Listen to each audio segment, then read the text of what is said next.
bagong ahente guys, dumaan dito sa akin. Yun ay matagal na ibinibili ng aking Diyosawa doon sa pilahan ng jeep. Kaso hindi nila makita ang aking tindahan kasi nga looban ng aking tindahan. At ngayon, after 1 year, nakita din nila, nahanap din nila ang Island Store. Kasi sa loob po talaga nasa loob po ang aking tindahan at hindi po talaga makikita pag sa daan ka maghahanap. At pag hindi ka nagtanong. So, meron ako ngayong bagong ahente ng mga tinatinapay, at saka yung mga big boy. Papakita ko sa inyo guys yung mga pinababakot kinuha ko sa kanya. Ito guys yung aking mga kinuha sa kanya. Nakakatuwa naman at meron siyang big boy. Kasi ilang araw na akong walang big boy at wala ding mabili sa lipa. Kaya kumuha ako agad sa kanya ng isang bundle. Tapos yung pritong bangus, dalawa. Tapos ito, bago din to, chicharon. Tapos isang balot ng chicharon na maliliit. Tapos dalawang big boy. Dalawang balot ng big boys. Sa kanya guys, sa kanya ang ganito ay nagkakahalaga ng 65. Pero ang bili ko kay Tita Cora doon sa Lipa, doon sa suki ko sa Lipa, 55 lang. Pero sabi ko hindi na bale, 150 lang ang tubo ko sa isang peraso nito kasi 8 pesos ang aking pagbebenta. 8 pesos kasi ang aking pagbebenta nito guys. Di bali ng 150, basta ang mahalaga ay hindi na ako masyadong magbuhat ng madami, mamili ng madami sa Lipa. Kasi binabayad din ko din naman sa mga naghahatid sa akin. Binabayaran ko din sila. Ang chicharon naman ito guys ay 130, sa Lipa ay 125 lang. Tapos, pero ang big boy sa kanya guys ay 65 din lang. 65. Sa Lipa ay 70. Pati itong pritong bangus, 65 din.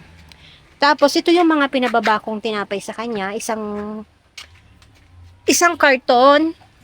Yan. Ang isang balot na ganito guys ay 130.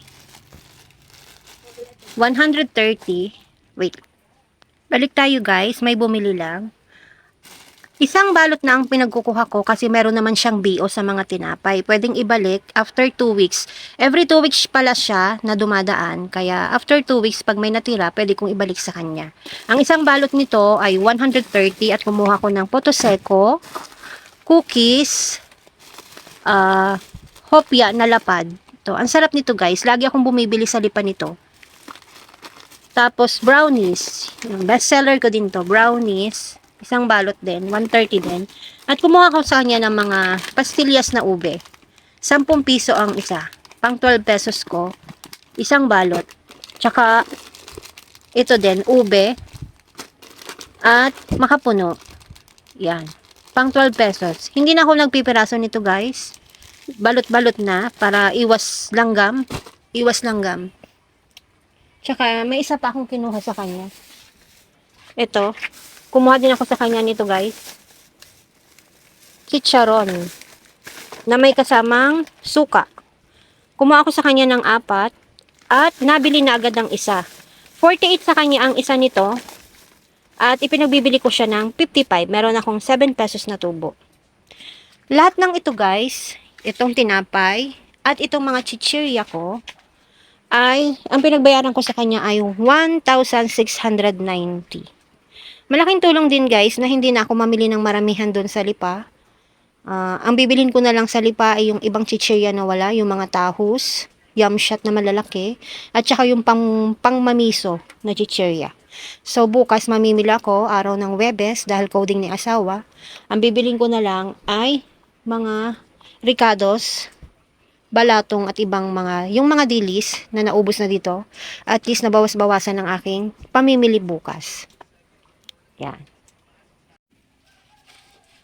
Yan guys, naiayos ko na siya sa kanyang sabitan. Yan. Marami na ulit tayong stock ng big boy. Pati yung aking tinapay. Yan. Naka-display na sila guys.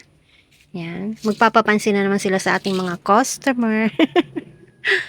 Nagpapapansin na naman sila sa aking mga customer. Sabi nila, bilihin nyo na ako. Bilihin nyo na ako. Yan. Naayos ko na yung aking diniliver sa akin ng aking bagong ahente.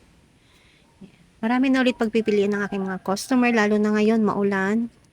Laging hanap ay tinapay. Kanina nga, nasa sahig pa lang yan, nasa baba pa lang, ay napagpilian na sila, nakabili na, nabawasan na at may nabili na sa kanila. Ayan. So yun guys, i-share ko lang yung aking mga delivery. Maagang maaga kasing at nakakatuwa at may bago akong ahente. Ahente ko ng aking mga chichirya na kalimitan ay sa lipa ko binibili. Mabuti naman at mababawasan kahit papaano ang aking mga bit-bitin pag ako'y namimili. Ang hirap din kasi guys, pag mamimili lagi sa lipa, ibinabayad ko din yung aking mga pinamimili. Kaya parang ganun na rin. Kaya pumayag na rin ako na kumuha sa kanila kahit na mas mahal ng 10 piso. Kasi pag sa lipa, ibinabayad ko din pag maramihan ng aking mga dinadala. Binabayad ko din sa naghahatid sa akin. Binibigyan ko din sila ng mga pangkape, pangmerienda, ganun guys. Kaya, so hanggang dito na lang guys. I-share ko lang yung kaganapan ngayong araw ng Wednesday. Happy Wednesday everyone! Gandang araw! Bye!